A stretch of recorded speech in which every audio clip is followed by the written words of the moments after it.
Welcome to Nerdarchy for Nerds by Nerds. I am Nerdarchy, and tonight I am deepening my relationship with this nerd. Nerdarchy Ted, how are you doing this fine and lovely evening, sir? Great. It was a great Monday as always. A great day for relationships, and we were just nerding out talking about some fun nerdy stuff. Literally right up until go time, so I'm in a good mood. Yeah, I'm going to dive right in. For me, I know a lot of people were strengthening their relationships with that whole sports ball thing that happened yesterday with games, but our game went in another direction, and we started session one for Dave's new game, Under the Dome, as we're calling it. We're taking our Ulfgania and we're flinging it far into the future, possible alternate reality, who knows, based on how things go with regular games. But it's post-apocalyptic, and we're all dealing with we started the game off at level 3 with a Devil's Ride, the motorcycle from Avernus, and we're not powered by soul or soul coins, but a whole other thing that Dave kind of created.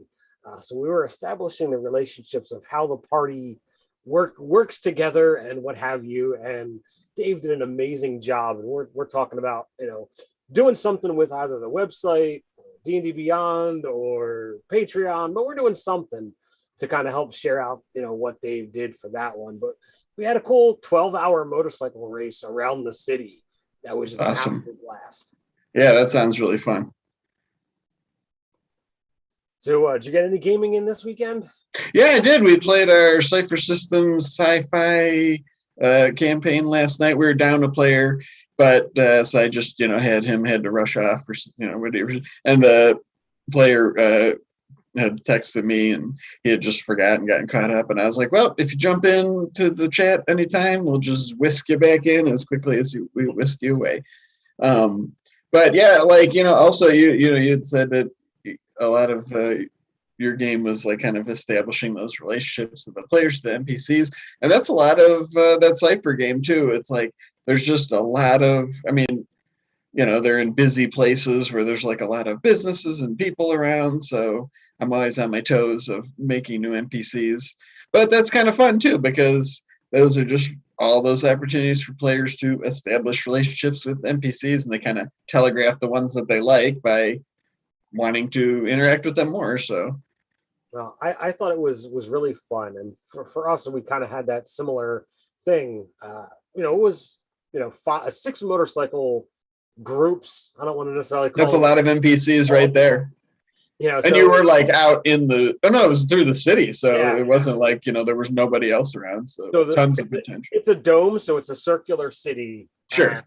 The tiny dome, as it's referred to as, is the center of the city, which is a gladiatorial arena, and then it has a north, east, south, and west gate. And I don't remember all the names of the gates, but sure, we started at the west gate, also referred to as the Blade Gate, and you drove toward the middle of the city, and you had to loop around the tiny dome and break north or break south to all the way to the edge of the dome, and then ride that back towards okay. So like we drove, broke north, and then came around, and we randomly rolled to see which direction everybody went. And as randomness is prone to do, 3 teams went north, 3 teams went south. Oh, that's neat. It was kind of amusing the way that all wound up. But as Dave is describing each of the other teams, like the characters in the party, are throwing out like, oh, well, what's this person's alignment, or what's that like? And they're, well, I've got a relationship with this character. And since it's session 1, like we're hastily making all of these different notes because,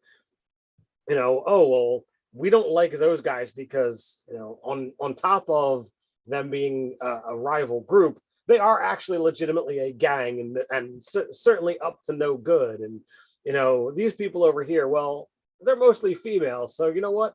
The face character played by me, sure, I've hit on them repeatedly.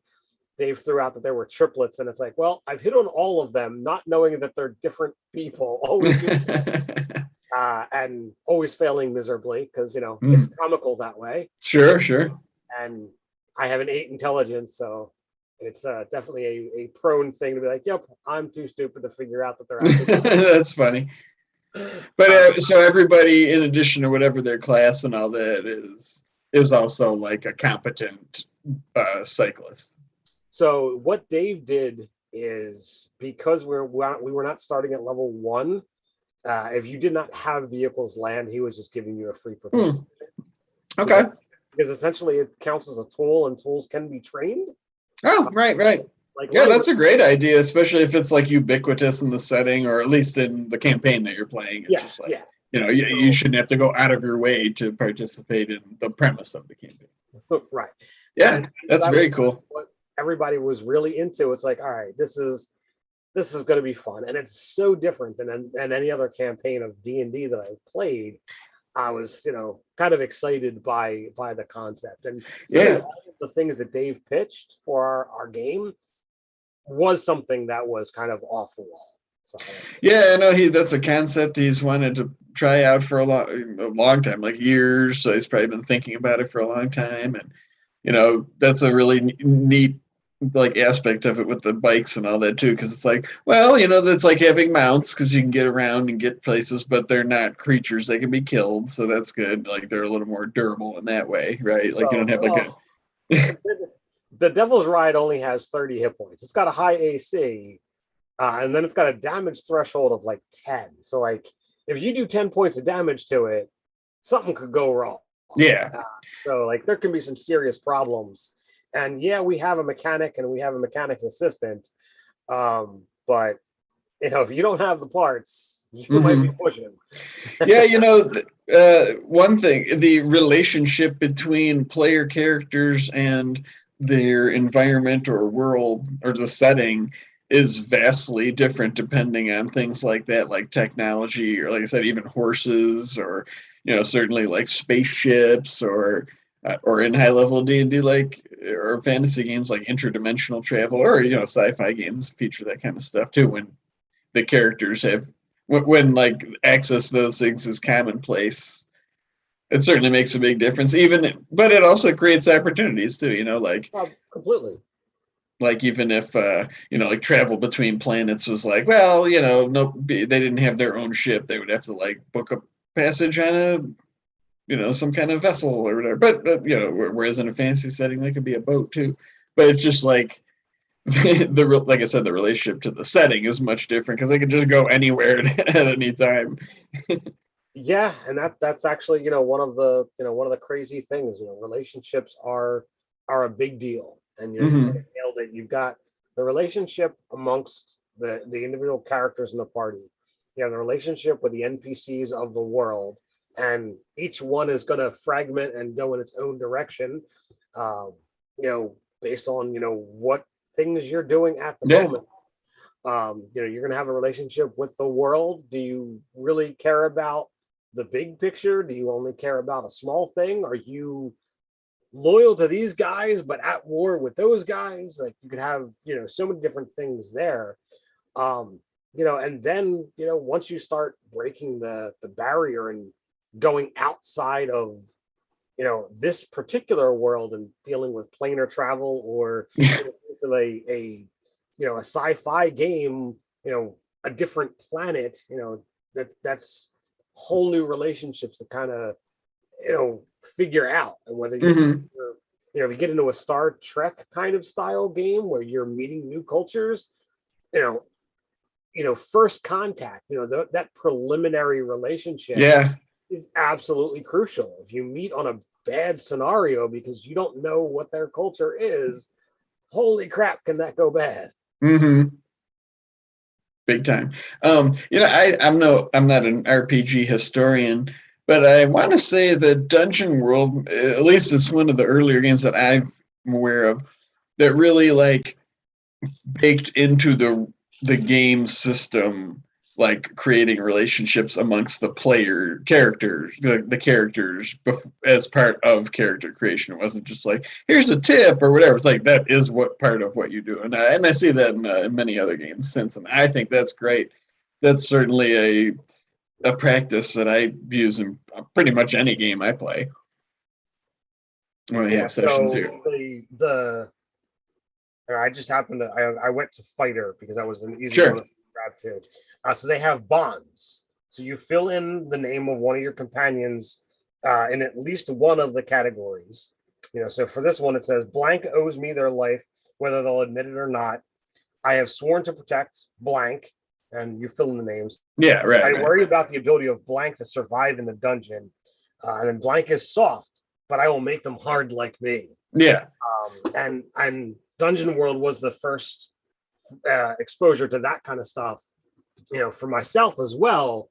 But there's definitely other games out Yeah, there. I think even Cypher does. I just noticed, like in the last couple of weeks, under the types, it just says like suggestions for how you're related to other characters in your group, like based on your type. Like like if you're an adept, it's just like your magical inquiries led you to blah blah blah, like one of the other people, or so and so is isn't fooled by your power. Oh yeah, it's your focus. That's what it has, because it's like I have the illusion power, and it's like one of the people just sees through your illusions and stuff, and just anything. I do that with our fan games, one shots. Even if it's just real quick. It really helps establish the interconnectivity that typical D&D and Pathfinder games, as far as I'm aware, they don't have those things, and they just expect, oh, you guys will figure it out. Now if you're familiar with these concepts, you can build those things, but with games like Dungeon World and Cypher and Monster of the Week, they're built in for you to be like, look, just pick somebody and this is going to go. So like it might create a forced animosity, even if it's a friendly rivalry type thing between players.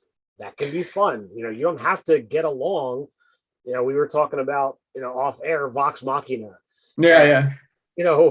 There is definitely some headbutting going on with certain characters early on.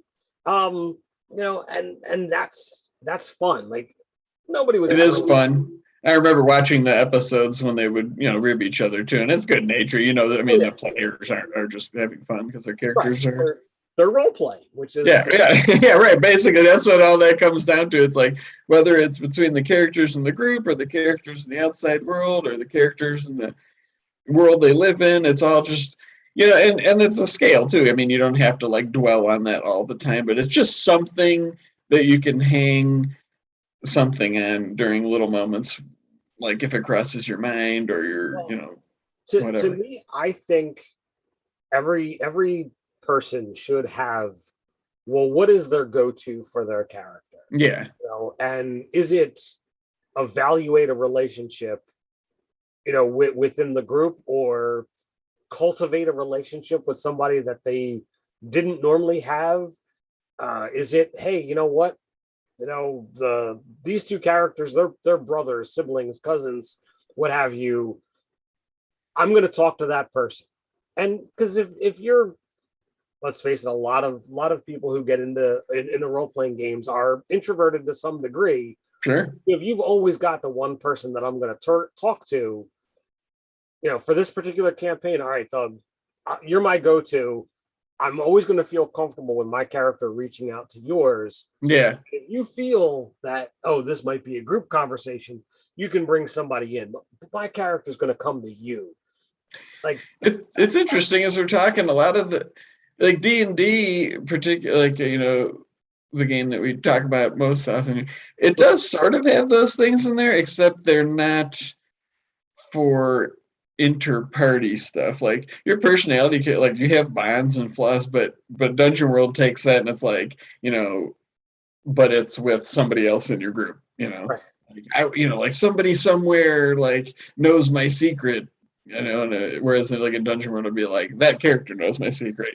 Like him, like the guy in my party. Yeah, those kinds of things, like that is what I think D&D really is missing. The forced interconnection, yes, and the establishment of the party.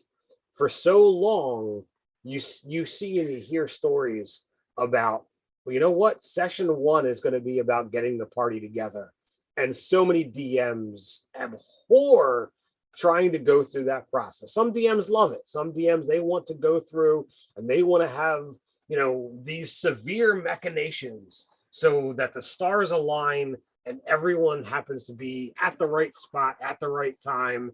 And well, Yeah. I've put you here. My work is done. Now it's up to you to figure out why you're going to actually stay together. Like, that's one way of doing it. Dave is like, fold that nonsense. Here, you tell me why you know this guy. You tell and truth be told, that's part of why. That's something that I think for me has made the games I play where I do that much more fun. Because it's like, not only is it those specific things, but it's like you've also just talked with your other players in your group about your characters, so everybody at least has some understanding of them before you start playing. Whereas, like, campaigns where you just come in, like, none of your friends even know like what you're playing, and you're like, I'm the dark, hooded guy sitting in the corner or whatever.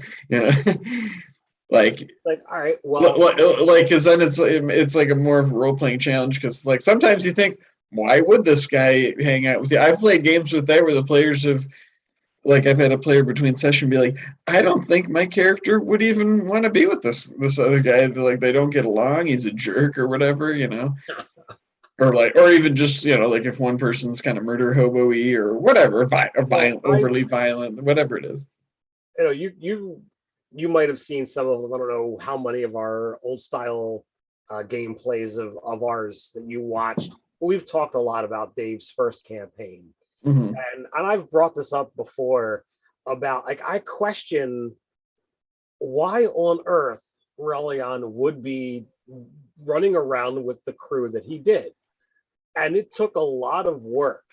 And I should have done more work, but we didn't really do like a full-on session 0 like we do now. Yeah, right. For that style game. Yeah. And it's like, that was long ago. I've got a bard who's more like a town guard who forgets that he can use magic. So he's a swordsman. I've got a dragonborn sorcerer who's not very smart, very full of himself, and 2 drug-addicted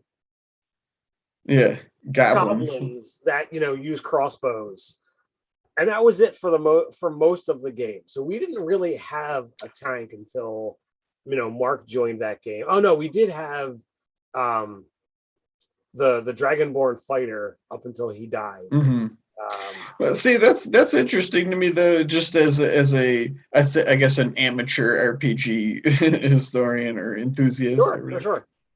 Because, like, D&D, I've said it, is like, it sort of has the burden of being the first and sort of like big dog in the room, because it's like, well, that's like everything that we kind of compare it to is on that. So, like, in those early games, characters might develop relationships amongst each other, but, like, to your point of, like, why would he be with them? Because D&D is built on the thing that, like, you're together because you want to go into dungeons and get treasure because it's there. Like, it's a known quantity. Like, yeah, if you're willing to risk your life, and like, you can get really wealthy and powerful by going into these dangerous places.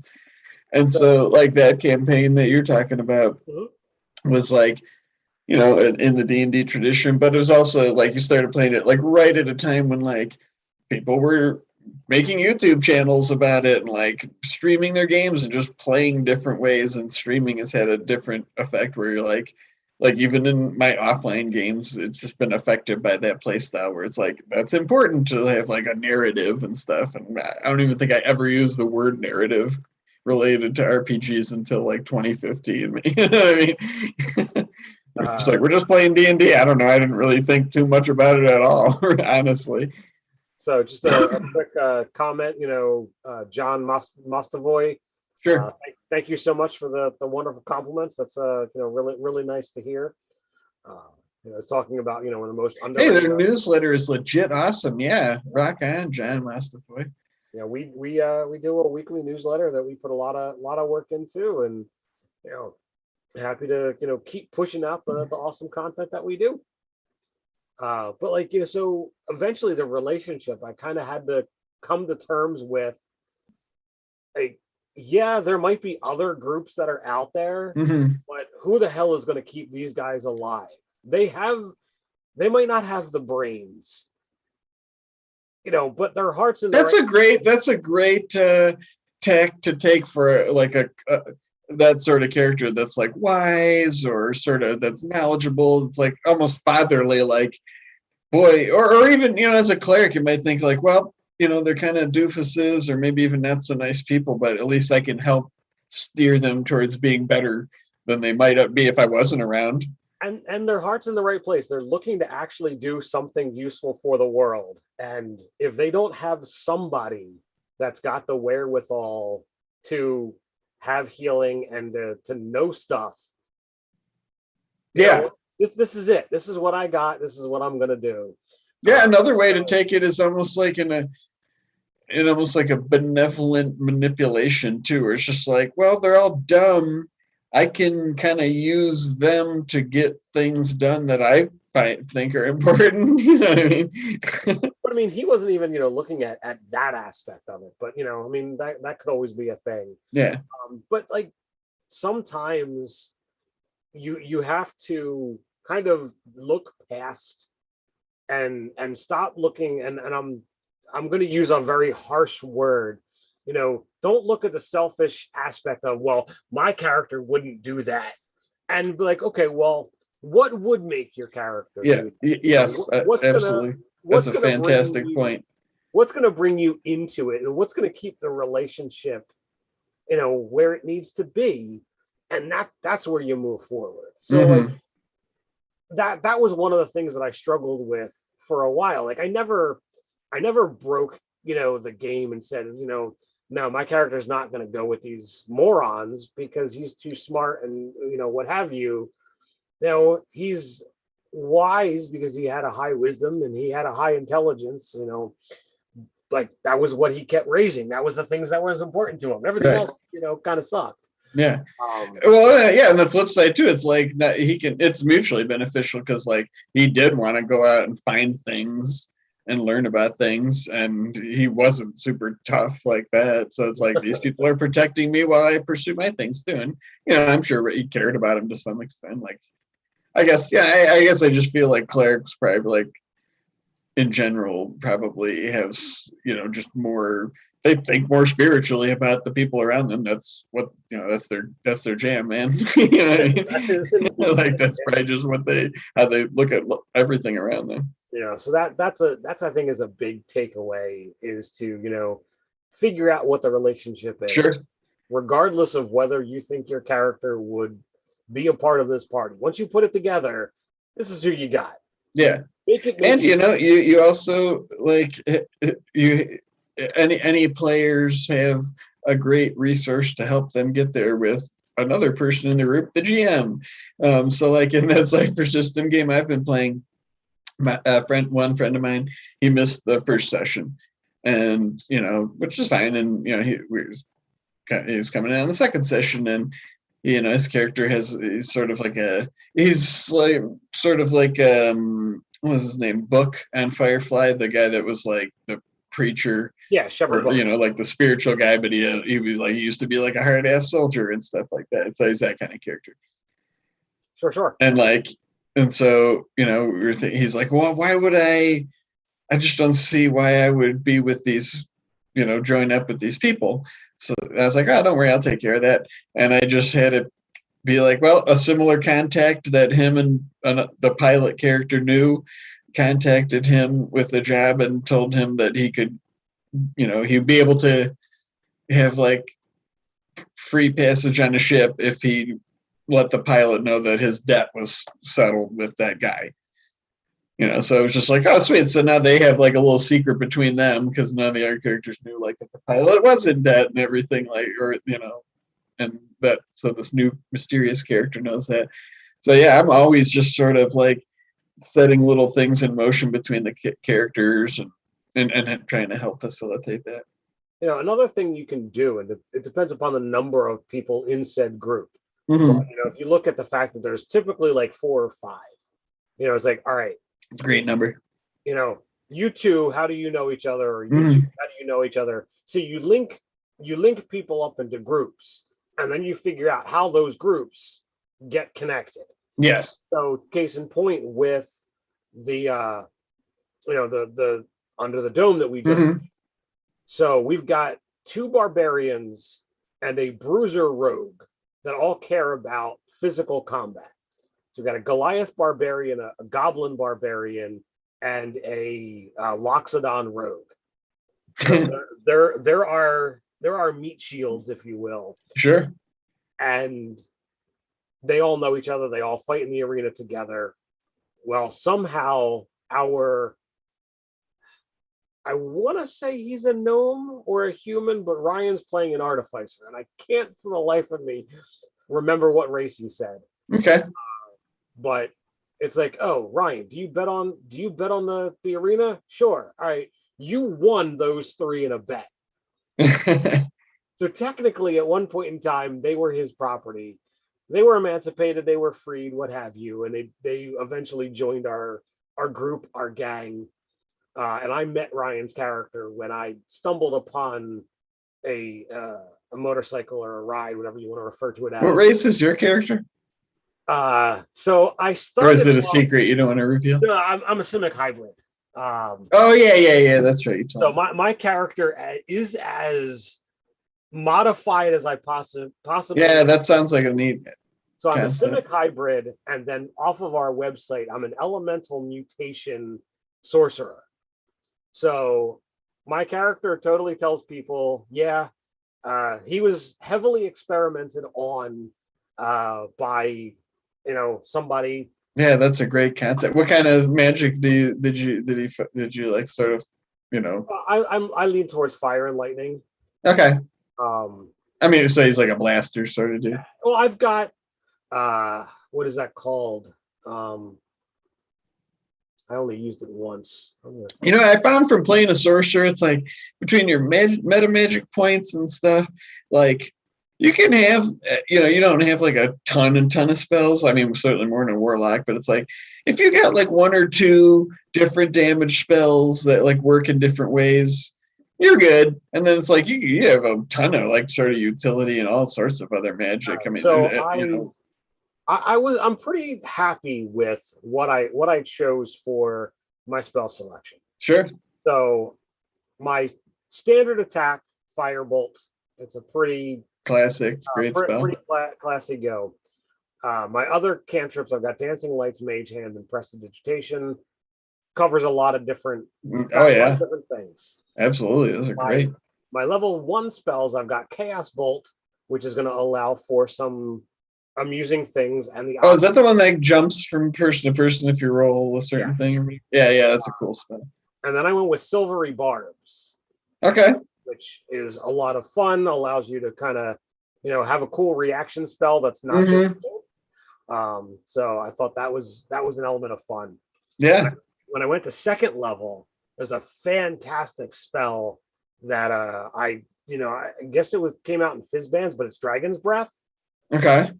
So I went with that one, because you do a 15-foot cone and you can breathe once around, and you can choose your energy type when you cast it. And then, is it the same the whole time you cast it? Like you can't change it round and round. Correct. Yeah. Okay. That'd be awesome. Yeah. So you choose acid, cold, fire, lightning, or poison until the spell ends. The creature can use an action to exhale energy in a 15-foot cone. That's pretty cool. I like the sound of that whole campaign idea, just because like it also reminds me of like the not the Robotech Macross saga, but the second one where they came back to Earth and they had like the Cyclone motorcycles, because like most of the episodes were just them driving around the wasteland. There'd be like a little town, what's that? There's definitely going to be some driving around in the wilderness and the wasteland. Yeah, I think that's cool. I think that's really neat. I like that. I like settings. I mean, I like all sorts of games, obviously, but it's like it's cool when there's like very huge like wildernesses between. There's not like huge mega cities and stuff. It's like it's just neat to think like, man, that's like a long drive. It's kind of like Mad Max or any of those things. Dark Sun. It sounds like you got some Dark Sun themes going on there, which is sweet. That's like an awesome, beloved setting. Yeah, and then I had chose Enhance Ability again for. Oh, that's such a good spell. It's if it's an option, I almost always want to have it because And for that character too, it even makes total sense. Whether I'm trying to shore up a weakness or really make something good, and the fact that both Dragon's Breath and Enhance Ability are not just self, it's on anybody you touch. Oh, really? Dragon's Breath you can cast on other people? Oh, that is cool. So definitely a lot of fun there. He gave us a magic item, uncommon of our choice. So I totally went into our Mage Forge Kickstarter and said, all right, what's going to fit for this guy? And there was a lot of selection in the DMG, and there were a number of things that I'm like, all right, I like this, but that's a consumable, or that's only only good once kind of deal. And I'm like, I'm just so against consumables, especially for like your starting thing.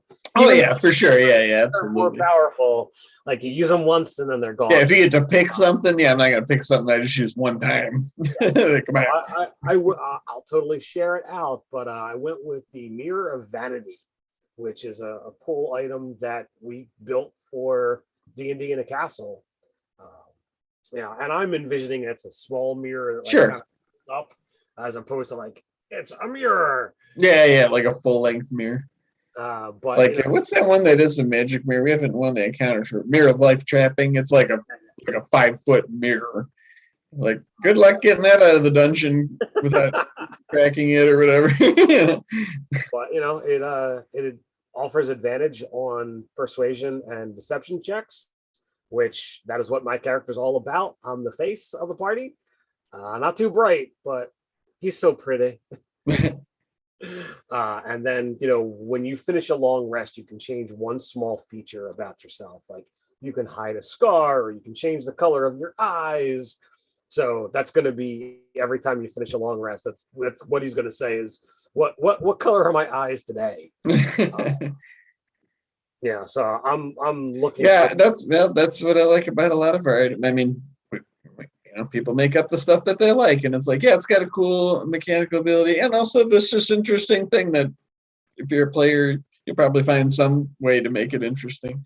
Like we said earlier, if anything, it's just something to hang upon which to hang a moment, And the fact that we are the Grotto Gruffs.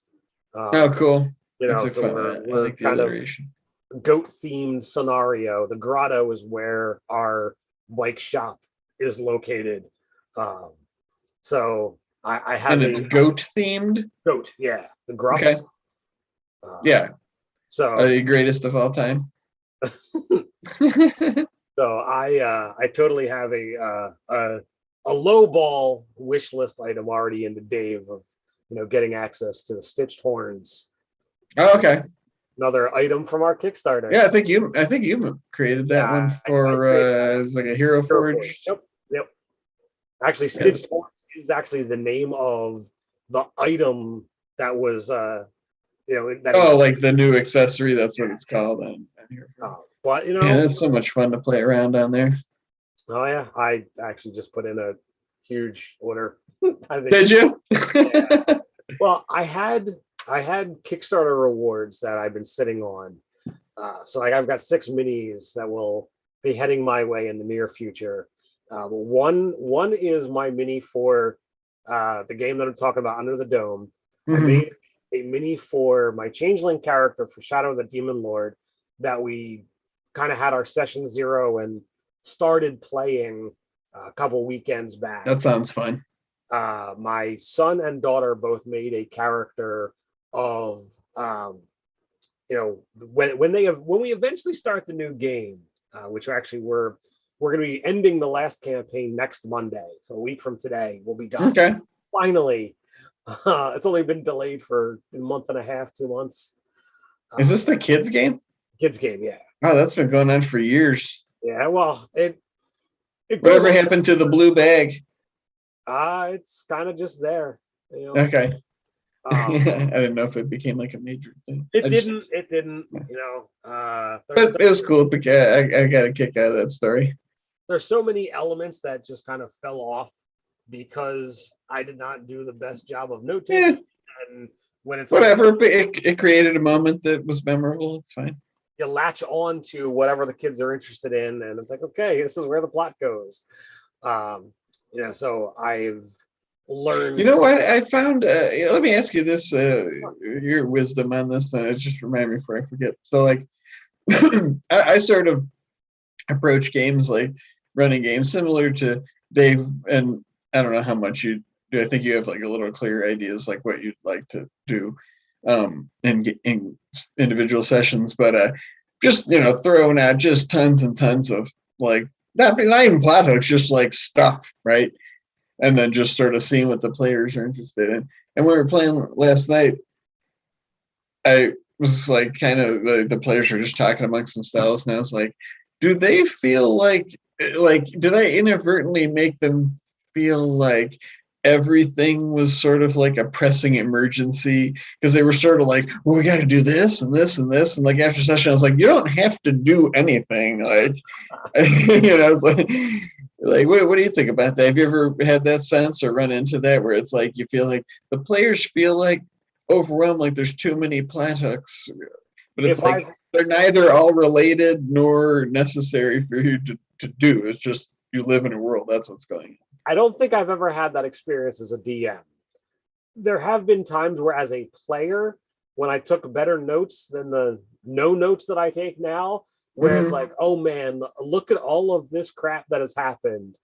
As the DM, I feel like, oh my God, I've thrown out so many things and no one is really latching on to this or this or this.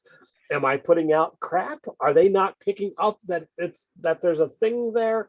So only from the other side, not so much from the Yeah, I wasn't sure, so I just explicitly told them, I was just like, look, all these things, like, they're not all connected. Like, I didn't want to like spoil it for them, but I was like, I get the sense of like, you think like everything we've running into is connected to some like terrible plot. It's like, it's just stuff going on, like, to make it seem realistic too. The fun element, that I would look at there is, nothing is set in stone, and we've said this on the channel many times, until you as the DM decide it is or decide it isn't. Sure. So you can talk to that player who brings it up and be like, well, is it causing you stress? If all of this stuff is kind of connected, is that too overwhelming? That's the sense I was getting, because they were just getting bogged down in like, well, we got to do this, but we got to do this and this thing, and we should do this first. And the thing that I was kind of leaning towards is like, well, if it's not too overwhelming, if it just is like it's there, like sometimes you have to make a choice. Well, do you save the baker or do you save the blacksmith? Sometimes you need to make a choice. You can't do both. And that's the element. Not even if you're Batman. That's kind of like the elements that are a bit fun to look at. And you really just say, all right, well, what is it going to be? So you as a DM, you could take those moments and be like, all right, well, maybe some things are connected, maybe some things aren't. You can, if there's time frame allowable, the players can investigate and see how much they want to dive into and see how deep the rabbit hole goes. Right. And that's an element that, again, is dependent upon their choice of buying in or not buying in. If they just decide, you know what, no, I'm just going to go save the blacksmith because I eventually need to get, armor made. Okay, well, go save the blacksmith, and looks like they're on the market for a new baker. Oh well. I think I have, we all like think very deeply and often about all this stuff. Like, what is really going on at the table? And like, it reminded me, like, I wrote a post on the website years ago called "There Will Be Narrative," and it's like, I don't remember if we, when I was playing these games as a little kid, I didn't think anything of them, so I don't know if we were like this or not. But it's like, players nowadays, even if you go out of your way and explicitly say, like, let's just play like a serial campaign where like there's a monster of the week or like a dungeon of the week, they cannot not construct a narrative in their head where everything they do is connected to some narrative. And it's like, it's fascinating to me because, you know, it's like, well, that's cool because then it's like, yeah, they're creating this big epic experience. But like it does kind of like make your GM's job a little different because it's like, well, I don't know. I mean, sometimes just like I'm a player too. And it's like I don't want everything to be like a big grand like Pepe Sylvia style, you know, like this and this and that guy we saw and like you know, it's like it was just some guy. It wasn't anything. Some things, some random things are just that. They're just random. Mm-hmm. You know, I like to, you know, I've learned so much, even though like, you know, Dave is just a few years older than I am. Like a lot of what I've done has been informed by, you know, his style and his choice. Sure. Sometimes it's, oh, well, he's doing this. Well, I'm going to go in the other direction, you know, just to be different. But a lot of times it's like, okay, well, Dave throws out a whole bunch of plot hooks.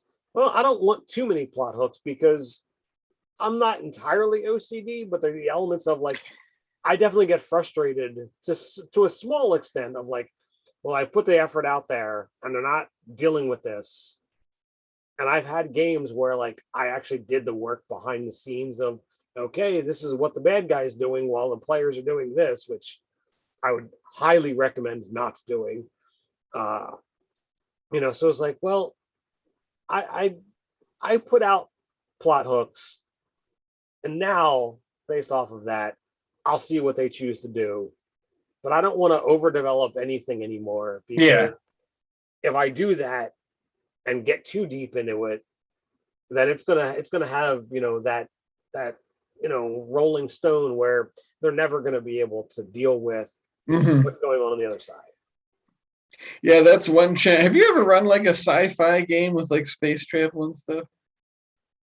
For you know, like any appreciable, like, you know, 6 or more sessions, let's say. You know, I am not sure.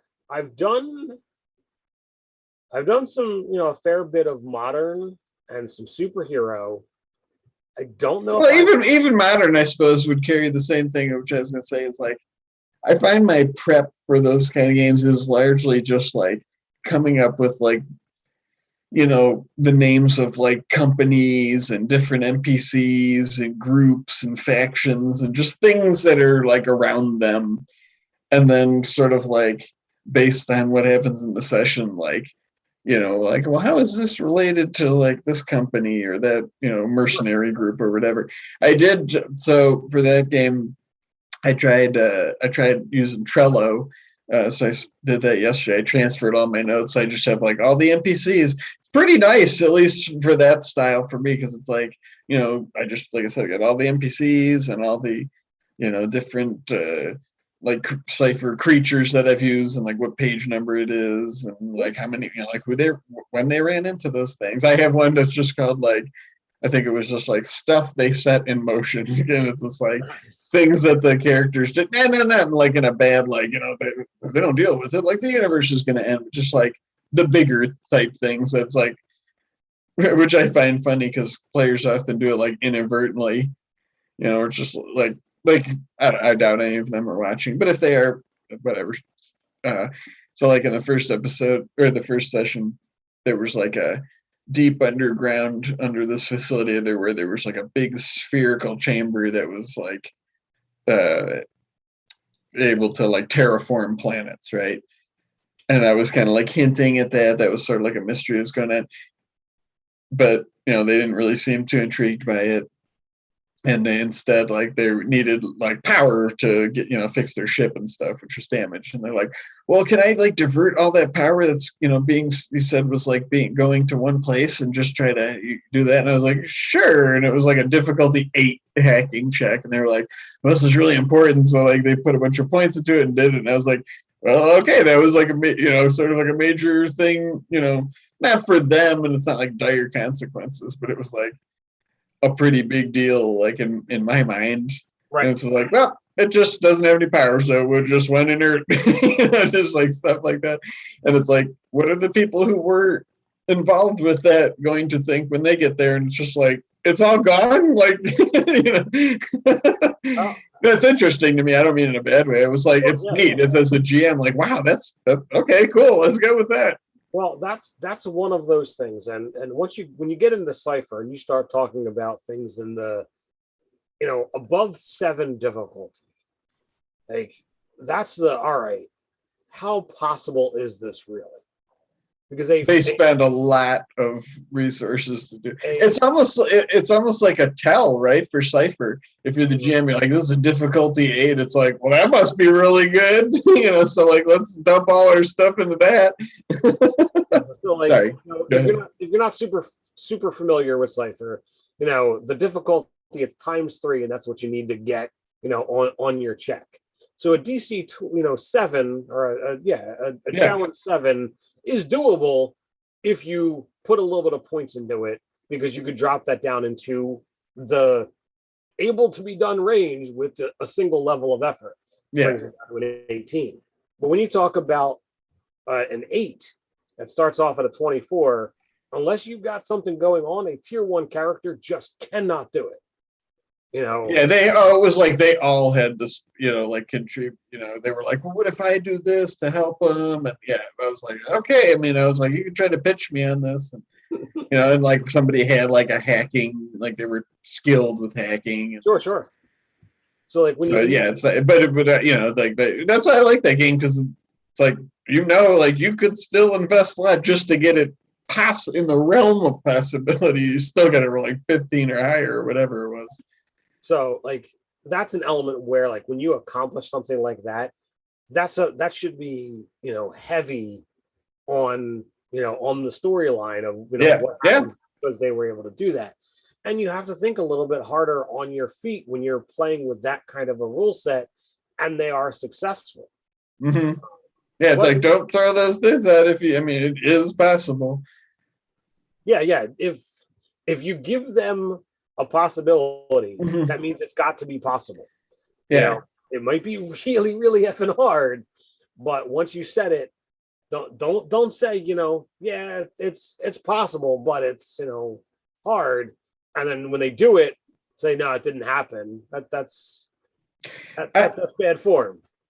Yeah, I guess that's one sort of general tip or thing that's developed in me over the last few years, just from the things we said earlier, like the different play styles and playing different games. Is like I'm more like curious about, like in situation like that in particular, is like, it's not that like, oh boy, how am I going to deal with the impact of this important thing?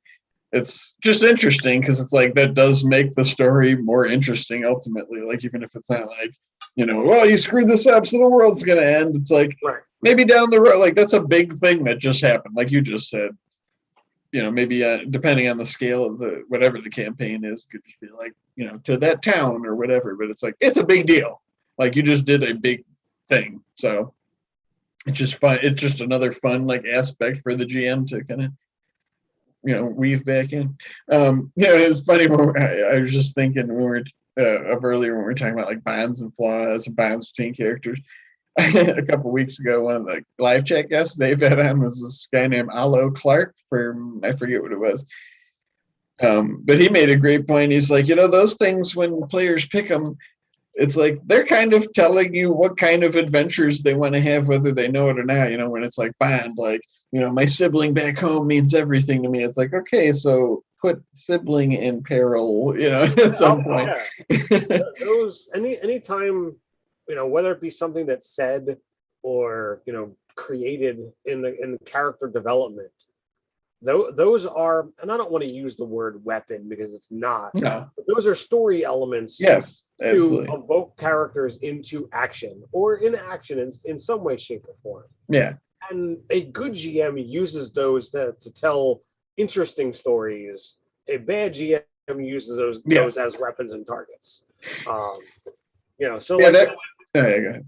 So like that was an element, with my story. Like I went away from Ted's typical thing of I'm gonna just write this massive long thing because I know Dave's not gonna read it. So I gave Dave a bullet point list of important things for my character, and I'm like, I can create more in regards to this, or I can totally allow you to to have it, because with my character being a Simic hybrid, and with my character being an elemental mutation sorcerer, my character was heavily experimental on. Yeah. So I'm like, I want that to be an element of the world. If you're watching the book, yeah. Like he's super good GM with that kind of stuff. In my times playing with him, it's like, yeah, you really feel like whatever your character's cool thing that you thought was like, I always feel like I get a chance to like, yeah, that was just as cool as I thought I was hoping or whatever. If you look at the book of Boba Fett, like one of the groups that Boba Fett interacts with, is a group that has like the cybernetic modifications. So like he's got a group of them, in this world. Yeah. But my character is all about, the biological modifications. Yeah, so, like genetic almost. So yeah, so that was a scenario that there's essentially body mod rivals of, well, these people fully believe in the the organic, and these people believe in the mechanical, and it's entirely in a world where we have the Vargarians as a yeah. Is this in the future of your setting? I mean, more or less, yeah. Yeah, post many. That's cool. Yeah, that's so fun to have those sort of things when you play with the same people a lot, to just like, play different games, but like it's the same setting, but sure. It's like at different periods of time or different places. Yeah, that's neat. So like I gave him this whole thing of like, okay, here's this thing. My character was experimented on, whoever did it, my master, my creator, if you will, didn't name him, and I don't refer to him as anything anymore, but he up and disappeared. My mother was, for lack of a better word, an adventurer, or a grind finder, which sure. Grind is what powers the city. And she went missing like 10-15 years ago, but because my character was heavily modified, he suffered a lot of brain damage, which is why he's got an 8 intelligence. Okay. He was told that through the process he died numerous times. I don't know whether it's accurate or not, but it's a thing. Yeah. So like I gave Dave, these bullets. Yeah, those are great, intriguing things. Yeah, for sure. Feel free to do whatever you want with these. If I find my mother cool, she's certainly not going to recognize me because I'm not human. This, gold skin, Those are great character points too, because it's like they're all totally different. Because it's like, one has to do with like familial stuff. One's like the origin of how he got his powers, and the other one, I forget, but it was different. And there are also things that you as a player, like have left as a mystery. So it's just like, I just want that to be a part of his character, that it is a mystery. Sure. Not that it turns out a certain way. Yeah, that's a really great. And for me, like when I create these things, it's not always for, oh, Dave, I demand that things be a part of the game. It's so that I have an idea who my character is. Mm-hmm. Absolutely, yeah, 100%. Use it, they do it. Just like when I gave you the whole thing with the Excalibur. Yeah. It was a comedic thing, kind of on the spot, and you ran with it, and I love it. Yeah. But I don't feel that I would have enjoyed the game any less had that element not been part of it beyond what I wrote.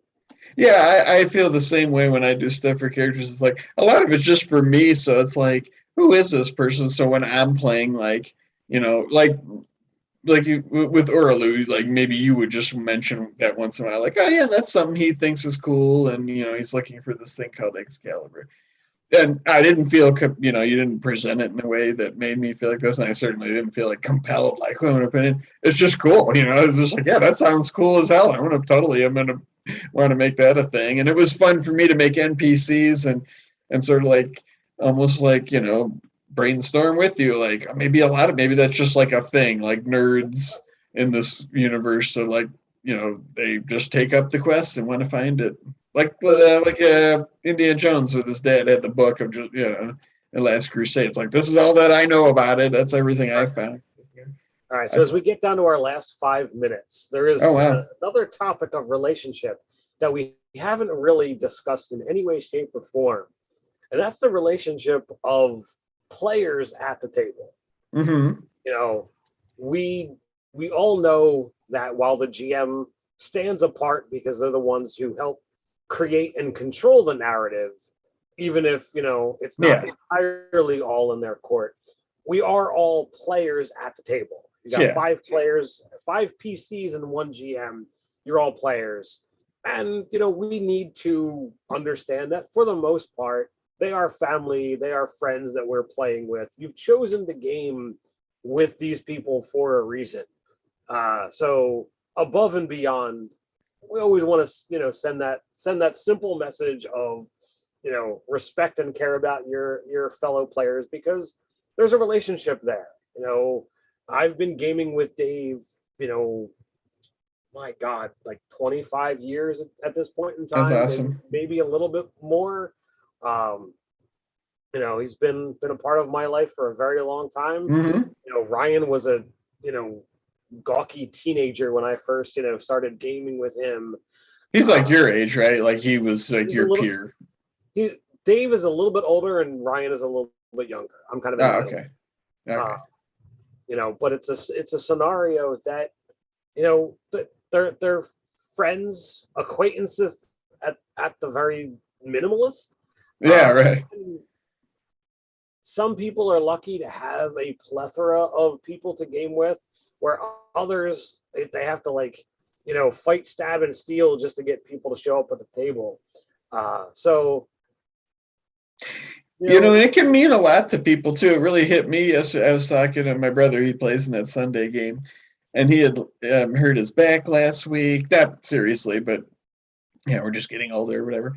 But it hurt a lot and everything. And he was just saying the whole rest of the week, he's like, I just was looking forward to Sunday night because we were gonna play our game and everything. And so it's just cool, the way these games sort of bring people together, like you were saying. One of my players from We Live on a Boat just happened to jump into the chat. So Tally, see you Friday night. Oh, cool. But we have to care about our fellow players, because if they leave, you're just rolling dice by yourself. I mean, there are plenty of games that can be done that way. But RPGs is not typically one of them. No, not D&D. No, but that's a good point. Yeah, I mean, it just everybody's relationship to each other and the characters in the game. We talk about it a lot on the channel. It's like there's a large degree of trust with these games we play amongst that's the same as you have with your characters in the game of who they might trust and not trust NPC wise too. And when you've got a good player at the table who's willing to offer up and take control of agency, when it's there, those are elements that are helpful to a GM. Throwing back to what I had said, Dave mentioned this one all-female motorcycle gang, and I'm like, oh, I hit on them. Yeah. Ryan's like, oh, these guys are a bunch of nerds. Well, I'm the intelligent one in this group, so I'm gonna hang out with those guys. So those moments where you are building these connections, NPCs that the DM is creating, and then you're establishing relationships. It solidifies who your character is in that world. In those moments, especially at a session 0 where you have this opportunity. Oh, not a session 0, but a session 1 when these moments can kind of be created. I will say real quick though too, a lot of characters in a lot of games, they have built-in things that give players really cool opportunities to sort of create NPC relationships too, even if they're on the fly. And just last night in our game, I just remembered the one character was like, well, my character's been a pilot and just sort of for hire for a while, so he's probably been to a lot of spaceports. He's like, would I be familiar or friendly with any kind of shipyard dock masters here at the spaceport, and I was like, yeah, that sounded reasonable to me, and that like led to like a whole cool like role playing thing, and he tried to get the guy to give him like some otherwise private information about another flight manifest, and he rolled a jam intrusion, so that became funny, and then they ended up like owing money because he's like, no, but I see here you have like back fees from like previous visits and stuff that he had to pay, but it became a cool NPC, and also like I was just impressed by like, wow, that player like really offered like a cool role playing thing of like kind of like their own verisimilitude. Like they reasoned in their head, like I would probably, have been to the docks. We probably have to deal with the same people that work there a lot. So it was just fun that kind of relationship came from the player offering that. So that is an element to really work in. If you've got players who are willing to, really, criminal backgrounds. Oh, completely. If you've got players who are willing to dive in and help create aspects of your world through their own backstory and what have you, like those things are just absolute gold. Yeah. I won't give any specific details, but if you're watching Critical Role Campaign 3, characters have their own goals and NPCs that they've interacted with previously that are kind of coming up, within the story. So like these are kind of things that you can do and pitch to your GM of like, hey, I want to owe this character money or a favor or what have you. And, at just the right time. Well, maybe if, we're in the need of a job or need of something to do, well, maybe I can go talk to them personally, like, hey, do you have a favor that you need doing so I can get this debt off my roster, kind of deal. These things happen in life. So why not go ahead and have those things added in there? And a great GM is going to take those things and be like, okay, I can call this in at just the right time, or, what happens if I'm like, it could be like a tugging match of, well, what happens if they're trying to like seriously bid for your services? Because by the time it comes to this, you've already got a name for yourself. So there's so many different ways to approach it to have it be, fun and not just, this is a penalty for my character. Yeah, right. Yeah. Great point. I like putting in things so that, okay, well, I know that guy, I'm a rival with that guy, I know that dude a favor. Like these kind of things are just fun. And, they help establish. It makes your characters seem more lived, like because they have different relationships with all different people, just like real people. Like I know a crap ton of people in different ways. If you're playing a first level D&D character, you've got a race, which means you've lived long enough to learn something. Then you have a background, which means you've lived longer and picked up something else. And then you have a class, which meant you had some kind of amount for most of it where you've trained, unless you're a cleric, a sorcerer, or a warlock. Yeah, right. I was like, everything else kind of like even a cleric. I feel like they, unless you're just like struck off your horse like Saul, and okay. I mean, it probably takes like priests go to seminary and all that stuff. Like well, I'm saying like the possibility of a like, right. Yeah, you right. have been chosen. Here is power. Or warlock's just like, hey, some dark smoke creature said like, you want power, and I was like, yeah, sure. Now I can shoot lightning bolts out of my hands. So that's not lightning bolts; it's force. That's what they do. Sorry. So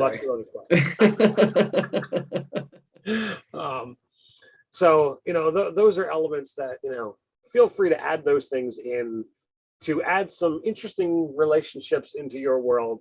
And help out your GM and improve that relationship at the same time. Yeah, really. I don't know of a single GM who will turn down of, hey, my character owes a favor to. Really. Okay. Good point. You're helping to create things in the world. That's no good here. That's a great point. So, we'll be back tomorrow night with some Nobody's Heroes. Yeah. We'll see what antics these ridiculous superheroes can get up to. Such a fun game. Dave will be back on Friday with the live chat. Yeah, I think he said DM Toolbox, who's got a pretty decent channel, does a lot of get great reviews over there. If you want to go check him out, he also did a review of Out of the Box Encounters, which I quite enjoyed. And since you mentioned it, we are taking pre-orders for that. If Oh yeah, you happen to watching this and you kind of missed out on the Kickstarter. I previously mentioned some of the items that were in it that I am certainly using and/or looking for. So a lot of fun things there. So you know the deal. Until next time, stay nerdy.